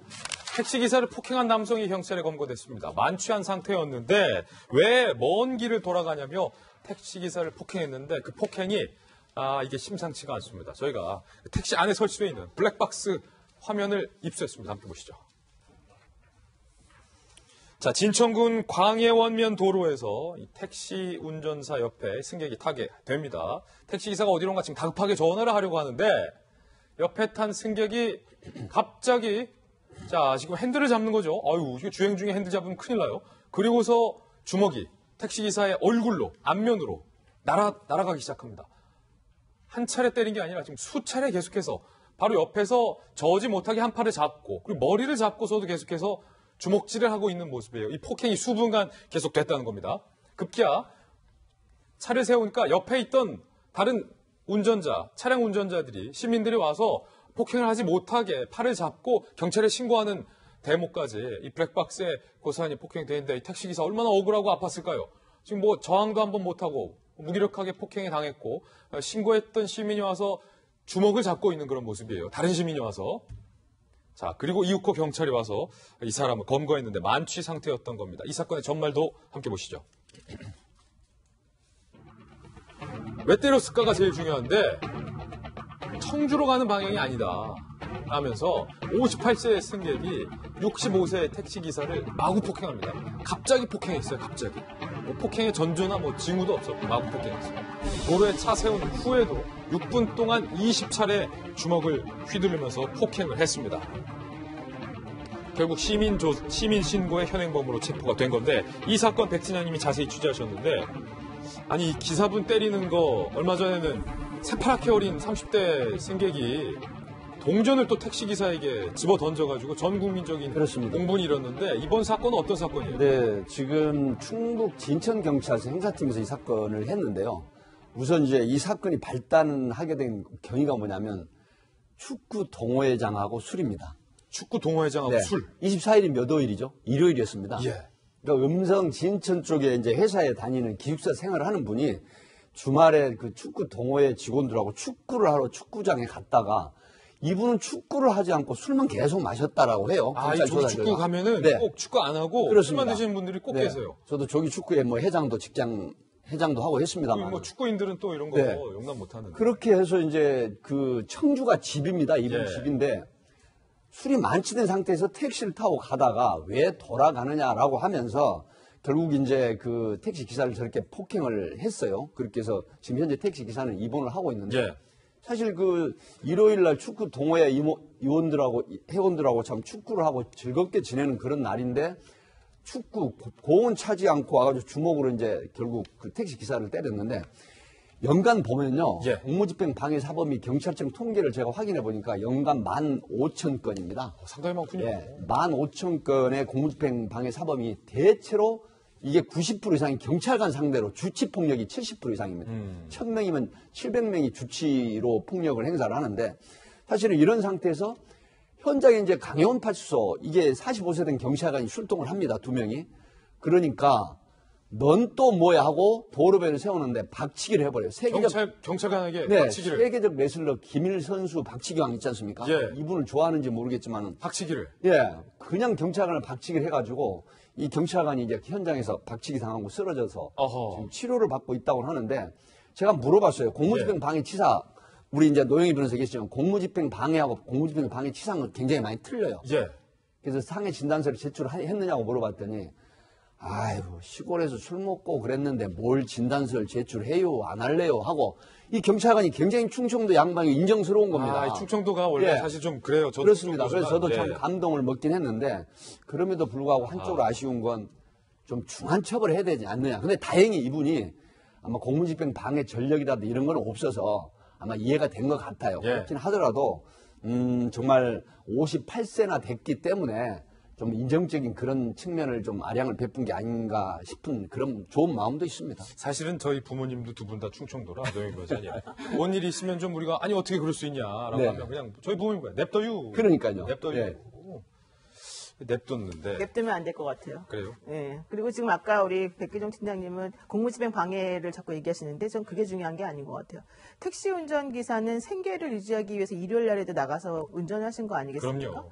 근데 운전하는 운전대를 잡고 있는 사람을 저렇게 자기가 잘 알지도 못하면서 오해를 해가지고 때린다? 게다가 그 사람이 차를 세워놨는데도 불구하고 6분 동안 무차별 폭행을 가했다는 거는 저는 이런 사람들은 도저히 그냥 뭐 봐줘야 된다 이런 생각을 하면 안 되고요. 또 경찰 공무원을 때린 것하고 일반 택시기사를 때린 것하고 같이 취급할 수는 없습니다. 제가 봤을 때 이 사건은 이 운전자가 대낮에 사람을 태웠잖아요. 예. 대낮에 사람을 태웠는데 그 사람이 그렇게 만취했을 거라고 사실 어떻게 생각하겠어요. 예상치 못하죠. 그런데 축구하러 간다고 축구공에 가가지고 술 퍼마시고 저런 식으로 행동한다는 건 있을 수 없는 일이고 지금 운전하고 있는 사람을 저런 식으로 했을 때는 나만 다치는 게 아니에요. 다른 사람도 다치기 때문에 이게 단순 폭행의 경우에는 특정 범죄 가중처벌에 관한 법률 위반 상 5년 이하 징역이지만 상해의 경우에는 3년 이상의 유기징역 15년까지입니다. 이분은 정말 용서해주지 마시고 예. 특히 저는 저 장면에 보면 택시기사의 부인이나 가족들이 얼마나 마음이 아플까. 얼마나 마음 아프겠어요. 그러니까 택시 예. 운전하시는 분도 속상하겠지만 가족들이 저걸 보면은 가서 돈 벌어오세요라고 할 수 없을 것 같아요. 이거는 봐주시면 안 될 것 같아요. 절대 봐줘서는 안 된다. 그래서 공무원 그 분도 예. 경찰 분도 물론 착하신 분이고 충청도 분이라서 넘어갈 수 있을지 모르겠지만 그냥 같이 한번 같이 이분에 대해서 기소 의견 내주세요. 네, 예. 말씀드리고 싶어요. 사실은 경찰관도 이번에 박치기 당한 분 있잖아요. 그럼요. 같이 또 같이 하셔야 됩니다. 공무집행방해 치상? 네. 해야죠. 치상으로 좀 엄벌 양형에서도 차이가 많이 나거든요. 처벌할 건 또 처벌해야지. 근데 그게 예. 치상일까요? 상해 아닌가요? 상해다. 네, 치상은 과실범이거든요. 저는 과실범이라고 생각하지 않아요. 예. 반드시 경찰관도 이 부분 짚고 넘어가요. 당연하죠. 예. 저희 부모님도 낮에는 또 냅둬야 했다가 밤에는? 근데 밤에 아니 근데 그때 왜 그랬어? 또 이렇게 그치. 하고 두 번째 사건도 한번 살펴보시죠. 처가마당에 깔려고. 이 착한 사위일지는 모르겠습니다만 시청 간부, 공무원으로서는 빵점이 아닐까 싶습니다. 보도블록을 훔친 공무원 사건이 터져 나왔습니다. 전말 함께 보시죠. 공무원이 시청 간부가 보도블록을 훔쳤는데 그 훔친 이유가 처갓집 마당에 깔려고. 이게 이 사건 또 뭔가요? 지난 5년여간 거주지 근처 한켠에 쌓여있는 보도블록들을 이 평택시청의 과장님이 5급이면 높잖아요. 과장님 58세 눈여겨본 거예요. 저기 보도블록이 쌓여있구나. 5년간 쌓여있구나. 지난달 13일부터 이달 19일까지 3차례에 걸쳐서 평택시 죽백동 한 오행로 옆에 쌓여있는 보도블록 500여 개, 경계석 10여 개, 많이도 훔쳤네. 510개를 훔친 거예요, 그러면. 50만 원 상당의 보도블록과 경계석을 훔칩니다. 개수가 510개가 넘으니까 본인이 들고 갈 수가 없었죠. 지인이 갖고 있는 화물트럭까지 부릅니다. 와, 일로 와. 작업자가 없는 이른 오전, 그리고 야간 시간대를 틈타서 보도블록 500개와 경계석 10개를 화물트럭에 싣고 절도한 거죠. 수상히 여긴 공사 관계자 신고로 벌미를 잡히게 됩니다. 이 A 과장이 황당한 경찰 조사에서 변명을 했어요. 해명을 했어요. 처갓집 마당에 좀 제가 깔아드리려고 장인 장모님 편하시게 훔쳤습니다. 오랫동안 계속 쌓여있길래 누군가가 버리는 것인 줄 알고 오인했다라고 해명을 했습니다. 그래서 저희들이 그 보도블록의 주인을 좀 만나봤어요. 사업가 B씨 이렇게 얘기합니다. 물량이 빠지면 바로 채워넣는 시기이기 때문에 변함없이 그대로 쌓여있던 것이다. 방치된 것이라 오해할 수도 있겠군요. 라는 너그러운 답변을 했다고 합니다. 하지만 법은 법, 처벌은 처벌인데 백 팀장님 처갓집에 또 깐다고 하니까 우리들이 또 마음이 약해지는데 원래 이제 도로구청이나 시청에서 도로를 관리하는 건 도로관리과장이라는 직책이 있습니다. 제가 확인을 해봤더니 이분이 도로 다행히 관리과장은 아니더라고요. 담당 부서도 아니었다? 자기가 이제 담당 부서인데 만약에 했으면 여러 가지 논란이 되겠지만 다른 과장인데 사실 이게 지금 변명이 좀 어색해요. 왜 그러냐면 지인 화물차를 빌려가지고 새벽 시간에 또 아무도 없는 공사를 하지 않는 야간에 이걸 조금씩 훔쳐냈단 말이에요. 그러니까 본인은 지금 이게 버려진 걸로 생각을 하고 했다라고 하는데 이게 정말 굴절된 처가댁 사랑입니다. 굴절된 예. 처가댁 사랑. 예, 물론 돈은 50여만 원밖에 안 됩니다. 하지만 이거는 하청을 받아가지고 다른 업체에서 이거를 이 보수 개선 일어났던 그 도로 공사를 하고 있었던 거거든요. 예. 또 엄연히 이거는 이 시청 그 소유도 아니에요. 바로 이제 다 개인 그 업체 소유란 말이죠. 그래서 절도를 이제 입건을 한 건데 사실은 처가댁을 사랑한다라고 하는 말 제가 언젠가 한 말씀 드렸습니다만 예.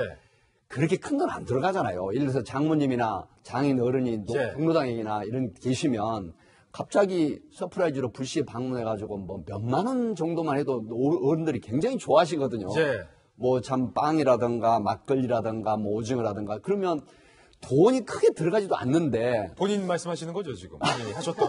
예. 그런데 이게 지금 구청의 가장 2년밖에 퇴직이 안 남은 분이 어떤 개념을 가지고 이게 이런 시간 밤늦게 평택시에서 관할을 해가지고 도로공사, 개설공사를 하는 이런 공사장의 물건을 훔쳐가지고 처가댁에 깔았다. 예. 이게 도대체 어떤 개념인지 좀 이해가 좀 안 돼요. 이해가 안 되는 상황이다. 네. 예. 취재를 해보셨더니 해당 그 보도블록 관리하는 소속은 아니었다라는 네, 말씀이셨는데 여기서 또 이제 그 보도블록 주인이 또 냅둬유예요. 착해요. 아예 뭐 착각하실 수도 있죠 하고 그냥 원만히 해결하겠다라고 뭐 입장을 밝히셨다는데 이럴 경우 처벌은 어떻게 되나요? 그분이 이제 사업하시는 분이니까 이런 태도를 취하신 게 아닌가. 일반인이라면은 그러지 않았을 것 같은데요. 뭐 기본적으로 그냥 단순 절도죄는 6년 이하 징역 1,000만 원 이하 벌금이고 특수절도죄의 경우는 좀 셉니다. 벌금이 없죠. 그런데 뭐 혼자 한 거라고 한다면 특수절도까지는 가지 않겠지만 제가 봤을 때는 보도블럭을 훔쳤다는 것 자체가 사실 더 나쁘다고 봐요. 그렇죠. 보도블럭이라고 하는 것은 도로에 깔기 위한 거잖아요. 도로라고 하는 것은 일반 재산이 아니라 행정재산이거든요. 행정재산이라고 하는 것은 공무소에서 사용하는 그런 것이란 말이에요. 그러면 이 사람은 기본적으로 버려진 것이라고 오인하는 것 자체가 타당성이 없는 것이 결과적으로는 뭐 구청이나 그 관계기관 행정청의 재산인 것을 알면서도 한 것이기 때문에 문제가 되는 거고요. 또 하나는 뭐 5년 동안 버려진 거니까 이거 그냥 단순하게 생각할 수 있겠지만 이게 바로 소탐제실의 전형 아니겠습니까? 예. 50만 원 때문에 2년 동안 2년 후에 퇴직할 사람이 이런 행동을 했다는 건 타당성이 없고요. 다만 또 제가 좀 특이한 거는 아까 그 화면에 나온 게 오전과 저녁 시간에 이걸 옮겼다 그랬잖아요. 만약에 오전에 옮겼다라고 한다면 근무 시간 중일 텐데 근무 시간 중에 이런 식으로 절도 행위를 했다는 건 사실 더 말이 안 되죠. 근데 아까 백 팀장님 얘기는 새벽에 옮겼다 그래서 새벽이라 그러면 또 좀 뭐 그냥 본인 개인 시간이니까 그럴 수 있지 않을까. 근데 어쨌든 중요한 건 처가 사랑을 이런 식으로 잘못되게 하면 처가 망신이죠. 처가 망신이다. 장인 장모님이 만약에 이 사실을 알았다면 아유 누군지 모르겠습니다. 김서방. 근데 중요한 거는 그렇죠. 뭐 그럴 수 있지만 또 그냥 아유 좀 원래 성품이 그러니까 내가 그냥 고맙네 이럴 수도 있는데 중요한 거는 불법 영득 의사가 필요해요. 이런 사건에서는. 근데 불법 영득 의사라고 하는 것을 이제 우리가 확인하기 어려운 경우에 과연 주인이 양해 같은 것을 했을 가능성이 있다. 묵인했을 가능성이 있다. 그러면 또 절도죄에서는 처벌이 상당히 약해지거든요. 그래서 제가 봤을 때 이 사건의 사업가가 이런 식으로 대답하는 걸 보면 아마도 기소유예 혹은 처벌 불원 의사를 밝힐 것이기 때문에 이 사건이 더 크게 번지지는 않을 가능성이 조금 있습니다. 예. 그러면 처갓집 마당에 계속해서 보도블록은 깔려있을 가능성도 크겠군요. 돌려줘야죠. 돌려줘라. 그래도 돌려줘라. 압수를 해서 피해자하고 사회입니다. 신고자에게 돌려주게 됩니다. 그렇죠. 당연히 그래야죠. 몰수. 말하려고 했는데 먼저. 몰수입니다. 몰수. 전문용어로. 네. 알겠습니다. 오늘도 황당한 사건 두 가지 두 분과 함께 명쾌하게 풀어봤습니다. 감사드립니다. 다음 순서입니다. 이번에 오늘의 악플 준비되어 있는데 오늘은 과연 어떤 분들이 악플 4인방에 선정이 됐을지 그 4인방부터 만나보시죠.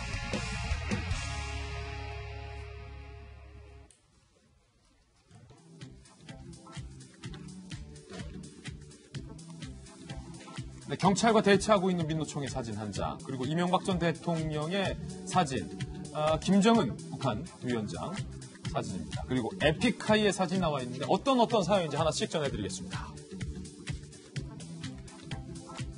민주노총이 어제 노동법 개혁을 멈춰라 라면서 국회를 찾아갔습니다. 주최 측 추산 만여 명이 집회에 참가한 가운데 비정규직 철폐, 최저임금제 개혁안 철회 등을 요구했는데 이 과정에서 경찰의 방벽을 부수고 도로를 점거하는 대치 상황이 벌어졌습니다. 당초 민주노총은 국회 전체를 둘러싸는 행진을 계획했지만 경찰이 의사당대로 8개 차로 중 4개 차로만 집회 장소로 한정 허용하자 결국 8개 차로를 무단으로 점거한 겁니다. 일부 참가자들은 설치된 폴리스 라인을 부수고 경찰의 방패를 빼앗아 경찰 병력을 끌어내는 등 밀치고 바닥에 엎드리고 격렬한 몸싸움을 벌이기도 했습니다. 경찰은 폴리스라인 침범을 비롯해서 도로 점거행위, 공무집행 방해 행위 등 각종 불법 행위에 대해 내사에 착수했다고 밝혔습니다. 특히 오늘 조간신문에 사진 한 장이 보도되면서 많은 사람들을 좀 깜짝 놀라게 했는데요. 바로 이 사진입니다. 사진부터 보시죠. 자, 바로 이 사진인데 민주노총 노조원들에게 둘러싸여 있어서 경찰관이 머리, 뒤통수에 손을 얹은 채 바닥에 납작 엎드려 있는 모습. 그런데 이 사진에서도 경찰의 바짓가랑이를 끌고 발로 경찰을 차는 모습도 이 사진에서 확인이 될 수가 있습니다. 과연 우리가 계속해서 이 불법 시위와 폭력 시위 그리고 이에 무능한 모습을 보이는 어떤 경찰의 공권력에 대한 이야기를 많이 전해드렸는데 오늘의 이 사진 한 장에서 정말로 많은 것들을 드러내고 있는 장면 같아요. 김희정 장관님, 경찰이 이렇게 무기력한 건가라는 안타까움이 들기도 하고 도대체 민노총이 경찰의 공권력 얼마나 높은 그 위에서 있는 건가라는 생각도 듭니다. 어떻게 보십니까? 정말 마음 아팠습니다. 저 경찰이 저렇게까지 소위 무서움에 떨면서 저렇게 둘러싸여 있을 정도면 저 인근을 지나는 시민들은 과연 편안한 마음으로 지났을까? 저 사진 말고 시위대에 갇혀있는 여러 대의 차량 사진도 또 공개가 됐었습니다. 뭐냐면 아무리 적법하고 정당한 그 목소리를 내려고 해도 사실 사계 도로를 내줬다라는 거는 충분히 많이 시민들 입장에서 봐도 양보를 한 건데 그것마저 부족하다라고 하고 폴리스 라인을 깨고 폭력하고 저렇게 사실상 공권력을 겁박하는 거는 그냥 개인에 대한 인권도 무시한 거지만 완전히 공권력 위에 우리는 있다라는 거를 단편적으로 보여주는 일이 아닌가 싶습니다. 더군다나 이런 일이 만약에 처음 있는 일이라면 이번에 한 주장이 굉장히 뭔가 국가가 잘못하는구나 이렇게 생각할 수도 있을 텐데 처음 있는 일이 아니에요. 우리가 들었던 것 중에 뭐냐면 대검찰청 로비 점거해가지고 하는 핵심 권력 중에 많은 사람들이 가장 무서워하는 권력기관이 대검이지 않습니까? 거기까지 점거하고 지방에서도 지방노동청 다 점거하고 그다음에 지방정부 다 점거하고 해서 했는데 중요한 거는 그런 점거를 하고 소위 불법이 있었다라는 뉴스는 많이 봤을 텐데 그 점거 이후에 이들의 잘못된 행위에 대해서 적당한 처벌을 받았는지 그 이후에 집회 시위 문화가 바뀌었는지에 대한 소식을 들은 적이 없습니다. 그러다 보니 바로 얼마 전까지 막 조사받다가 구속영장은 피했지만 여전히 사건의 피의자로 있는 사람이 바로 그 다음날 그 집회 시위 현장에 나와서 총지휘하는 모습이 나타나고 막 그렇습니다. 그 말은 내가 지금 입건돼서 수사를 받고 있지만 니네들 나 잡아보려면 잡아봐라고 사실상 공권력을 조롱하는 거라고 생각을 하거든요. 그렇다면 사실 많은 이 서민과 정말 배고픈 노동자들을 위한 집단으로 민노총이 인식이 되는 게 아니라 본인들의 권력만 유지하고 또 불법을 일삼는 민노총이 된다면 과연 국민들이 그들의 목소리에 귀를 기울이겠습니까? 그래서 이번 기회에 그냥 단순 참가자들까지 처벌하라는 게 아니고요.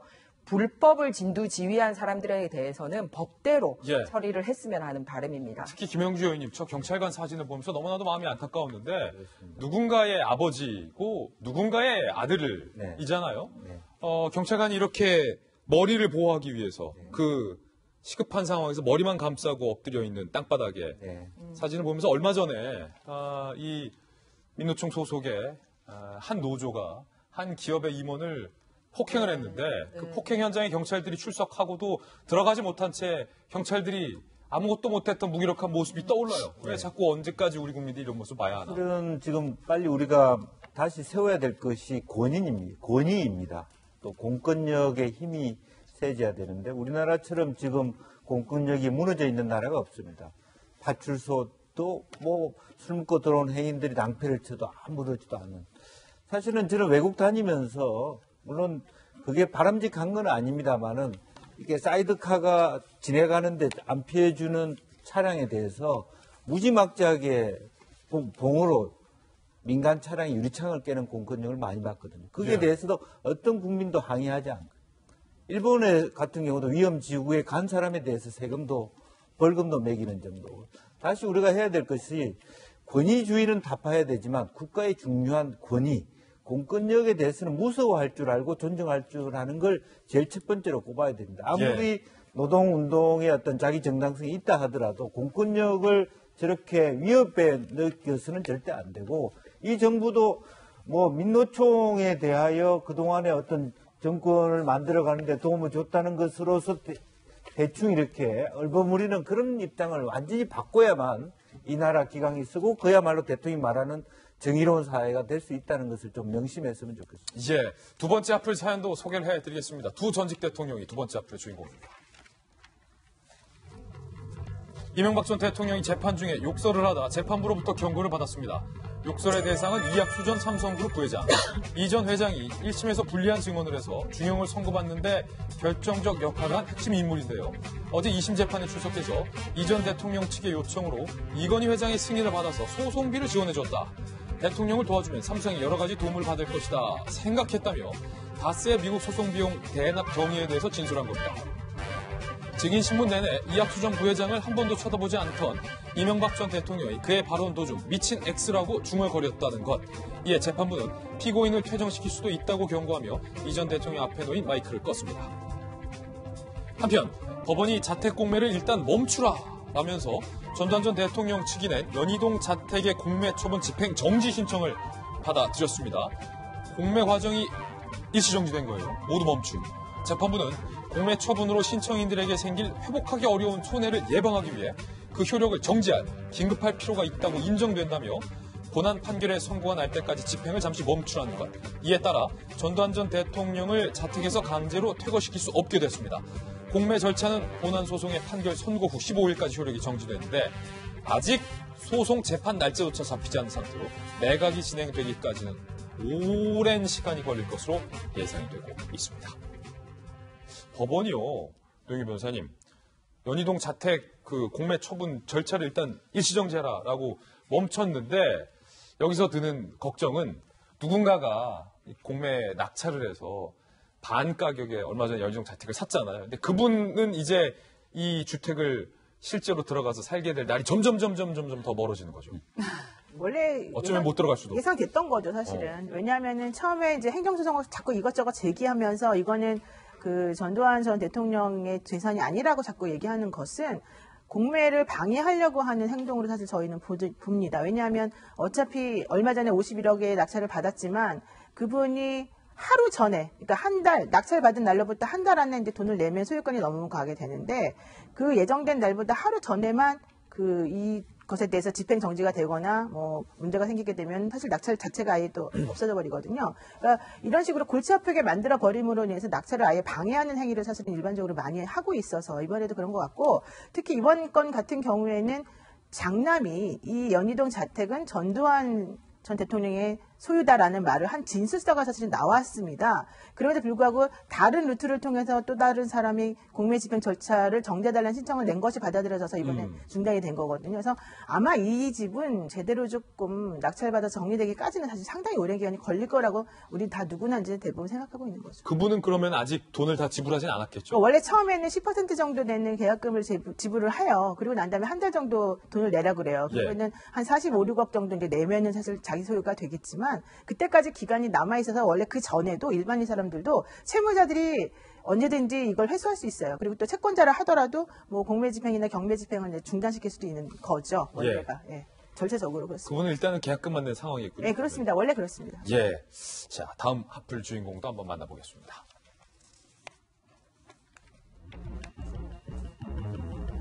조선시대 임금의 수라상을 사전에 검식했던 기미상궁. 이 조선시대의 기미상궁이 북한에는 아직도 존재하나 봐요. 김정은 위원장이 2차 북미회담 당시 베트남 하노이에 바로 이 기미상궁을 데려온 것으로 확인됐습니다. 기미상궁의 역할을 대신한 사람은 김정은의 수행원들. 김정은의 식사 전 조선시대 왕을 모실 때처럼 일일이 음식을 먼저 먹어서 독이 있는지, 간은 맞는지, 나트륨량이 많지는 않은지 판단을 하고 확인을 했다는 거예요. 회담장이었던 소피텔 호텔의 총괄 조리장은 김정은의 수행원들이 식사 1시간 전쯤 나타나서 음식들을 일일이 먹었다 하면서 소고기도 먹고 김치와 푸아그라, 인삼 등 자신들만의 식자재를 따로 갖고 왔다. 이렇게 당시 상황을 디테일하게 전했습니다. 또 중요한 김정은의 식성 한 가지를 귀뚱했는데 스테이크를 먹을 때 김정은은 레어를 선호한다라는 겁니다. 고기 좋아하기로 소문난 트럼프 대통령은 웰던으로 먹는다는데 식성에 있어서는 트럼프보다는 김정은이 더 세련된 것이 아니냐라고 조리장이 얘기했다는데 이 소식 한번 다뤄보겠습니다. 자, 김이상궁을 데려왔다라는 건 이게 사실 저희들이 심각하게 해석을 하자면 허나 소장님, 네. 김정은이 상시 암살의 위협 속에서 편하게 발 뻗고 잠을 못 잔다라는 반증 아닌가요? 그렇죠. 본인도 사실은 그러한 일을 했었기 때문에 더 김정남을 암살했죠. 그렇죠. 독살을 예, 그랬기 때문에 더 많이 지금 불안할 겁니다. 그리고 지금 뭐 FBI 얘기 나오고 여러 가지 이야기하는 거 보면서 본인의 목숨에 대한 고민을 많이 할 것 같고 그래서 좀 이해가 되는 상황이지 않을까 싶어요. 제가 미국 대선 현장을 가니까요. 예. 대선 후보 1위가 되면요. 대통령만큼의 경호를 해요. 그래서 들어가는 사람에 대해서 진짜 일일이 다 살피고 그러다 보니 뭐 음식이라던가 집 앞에 경호라든가 모든 것이 대통령만큼의 그 경호를 하더라고요. 그런 거 보면 트럼프가 1위였다가 대통령이 됐을 때 트럼프는 예를 들면 하노이라던가 싱가포르에 갔을 때 김이상궁 왕이 먹어주는 음식을 먹는 그런 사람이 없었을까? 네, 그런 좀 생각도 한번 해보게 되더라고요. 뭐 김이상궁처럼 말씀하셨던 것처럼 모든 음식을 다 먹지는 않겠지만 아마 일일이 체크하는 누군가는 분명히 있었을 것 같다. 특히 외국에 나가는 부분이니까. 그럼에도 불구하고 김정은 위원장은 아마 더 세밀하게, 예, 더 많은 주의를 가질 수밖에 없었을 것 같다라는 추측이 됩니다. 더군다나 그 역할을 한 명에게 맡기지 않았다라는 걸 볼 수가 있습니다. 여러 명이었다. 네, 상궁도. 네, 왜냐하면은 그것도 못 믿었다. 네, 한 명일 경우에는 예를 들어서 특정 독에 뭐 계속 훈련을 받는다라든지 우리 옛날 역사책 보면 나오지 않습니까? 그러니까 그 한 명의 특수 반응에 대해서 못 믿으니까 여러 명에게 맡길 정도로 날마다 그렇게 하고 있다는 거죠. 그러면은 그런 위험 상황이라면 식사라도 좀 검소하고 단촐하게 해야 될 텐데 그러지 않아요. 지금 공개된 메뉴에 상당히 또 한번 놀라는데 네. 거위 간이라든지 인삼 전과라든지 소고기도 뭐 일본산으로 듣고 캐비어라든지 이런 걸 얘기를 하고 있거든요. 그래서 떠오르는 장면이 뭐냐면 바로 저희가 얼마 전에 돌직구쇼에서 그 북한의 2호 창고 개방을 하고 5호 창고 개방을 하고 2호 창고까지 개방할지 모른다. 그러니까 인민들은 굶어 죽는데. 예, 특수 상황 아니면 개방할 수 없는 창고들까지 개방한다는 소식을 전한 바가 있습니다. 그런데 그 이후에 또 하나 소식이 있습니다. 3월 21일자 북한 노동신문에 뭐라고 실렸냐면요. 물과 공기만 있으면 얼마든지 살 수 있어야 한다. 라면서 북한 주민의 내핍을 강조하는 글이 실렸습니다. 물과 공기만으로도 좀 버텨라. 그럴 정도로 내핍을 강조하고 있는 바로 그런 시기에 푸아그라와 네, 굳이 기미까지 하면서 이런 거를 자기 땅도 아니고 멀리까지 가서까지도 그렇게 해야 될 정도로 정말 북한 인민들의 일반 생활과 동떨어진 생활을 하고 있는 정말 독재의 한 면모를 보는 장면이지 않나라고 생각했습니다. 예, 참 이게 안타까운 대목이에요. 우리 북한 동포들 생각하면. 네 번째 앞을 주인공도 만나보시죠. 자, 그래서 우리가 자꾸 북한 인권에 대해서도 한편에서는 계속 얘기를 해야 합니다. 예. 최근에 새 앨범을 발매한 에픽하이. 얼마 전 옛날 추억의 사진관에서 아날로그 프로필 사진 찍은 소식도 전해드렸는데 이 에픽하이가 요즘 타이틀곡보다 더 주목받은 곡이 있다고요. 바로 고양이를 위한 자장가라는 곡입니다. 제목처럼 이 노래를 들은 고양이가 잠들었다는 제보가 지금 전 세계에서 쏟아지고 있다고 해요. 실제로 이 노래를 듣게 하고 잠이 드는 고양이를 인증하는 영상들까지 속속 올라오기 시작했습니다. 이게 과연 이게 의학적으로 맞는 건지 고양이가 잠드는 실제 영상, 제보 영상 함께 보시죠.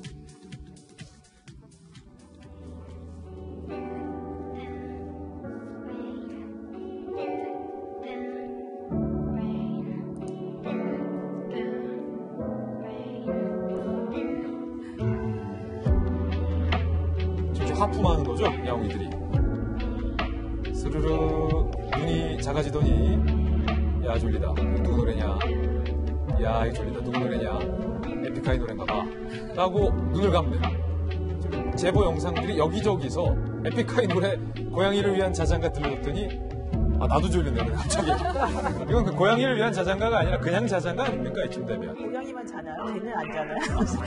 걔는 한번 해보세요. 뭐 영어로도 만약 당신이 이걸 시도한다면 해시태그를 달아달라라는 제보 영상들이 쏟아지고 있는데 연구 기사를 쓸 필요가 있나? 아무래도 과학적인 설명이 필요할 듯한데 이 노래에 대해서 한 전자공학과 교수가 노래의 대부분이 저주파 음역대로 구성이 되어 있는데 고양이는 저주파에 민감하다. 고양이들을 잠들게 하기에 효과적인 곡이 맞다며 고양이가 이 노래를 듣고 잠이 드는 이유를 정말 과학적으로 설명을 한 겁니다. 이 노래는 고양이뿐 아니라 노영희 변호사가 궁금해했던 개, 토끼, 심지어는 애를 재우는데도 탁월한 효과를 보인다고 합니다. 발매 당시 잠 못 드는 이들을 위한 앨범이라 소개했던 타블로의 말이 정말 입증이 된 순간이 아닐까 싶습니다. 애들은 청소기 돌리면 그 소리에 잘 자요. 백색 소음이라. 네. 차 태워도 잠자요. 차 소리에도 잠자고. 잠 잘 안 오시는 분 요즘 계시다면 요거 에픽하이 노래 듣고 한번 잠 정해보시죠. 저희는 60초 광고 후에 오늘 힐링 뉴스로 돌아오겠습니다. 잠시 후 저와 함께 힐링하시죠. 평생 젊은 시절을 소록도에서 한센인 환자를 돌봤던 2명의 파란 눈 간호사를 기억하십니까? 그 두 분이 오늘 힐링 뉴스의 주인공입니다. 소록도 천사 마리안느와 마가렛 간호사 노벨 평화상 추천을 위한 활동이 아주 물밑에서 박차를 가하고 있다고 합니다. 전남 고흥군에 따르면요, 이 마리안느 마가렛 간호사 노벨 평화상 범국민 추천위원회가 내년에 1월에 두 간호사를 노벨 평화상 후보로 추천하기로 했습니다. 내년이 또 마침 나이팅게일 탄생 200주년이기 때문에 의미가 상당히 깊다고 합니다. 마리안느와 마가렛 간호사, 한센인의 피고름을 몸으로 받아내면서 간호정신을 실천한 대표적인 인물입니다. 나이팅게일 탄생 200주년에 이 두 분만큼 맞는 분이 과연 또 있을까라는 생각이 듭니다. 두 간호사의 숭고한 뜻을 전 세계에 알리는데 주력하겠다라고 전남 고흥 측은 밝히기도 했습니다. 이 두 간호사, 오스트리아 간호학교를 졸업하고 1962년도에 한국땅을 밟아서 소록도에서 평생 한센인들을 위해서 봉사했고 정말로 한 푼의 보상도 없이 빈손으로 살다가 고령의 건강 문제까지 겹쳐서 더 이상 봉사활동을 할 수 없게 되니까 2005년에 편지 한 장만을 남긴 채 소록도를 호련히 떠나서 정말로 귀감이 되고 있습니다. 이 두 분 저 정말 만나보고 싶고 감사하다는 말씀도 꼭 드리고 싶은데 참 보상 한 푼 없이 편지 한 장만을 남기고 떠나갔습니다. 두 분의 감사. 예수님도 이런 말 하지 않았습니까? 오른손이 하는 일을 왼손이 모르게 하라. 아무리 왼손이 몰라도 온 전 세계가 좀 알았으면 좋겠습니다. 노벨 평화상 꼭 추천으로 올라와서 선정됐으면 좋겠네요. 힐링 뉴스 전해드렸습니다. 오늘 저희가 준비한 소식 모두 다 전해드렸습니다. 저희는 내일 아침 9시 15분에 더욱더 풍성한 소식 들고 여러분께 인사드리겠습니다. 오늘 하루는 분명 어제보다 나을 겁니다. 좋은 하루 되십시오. 고맙습니다.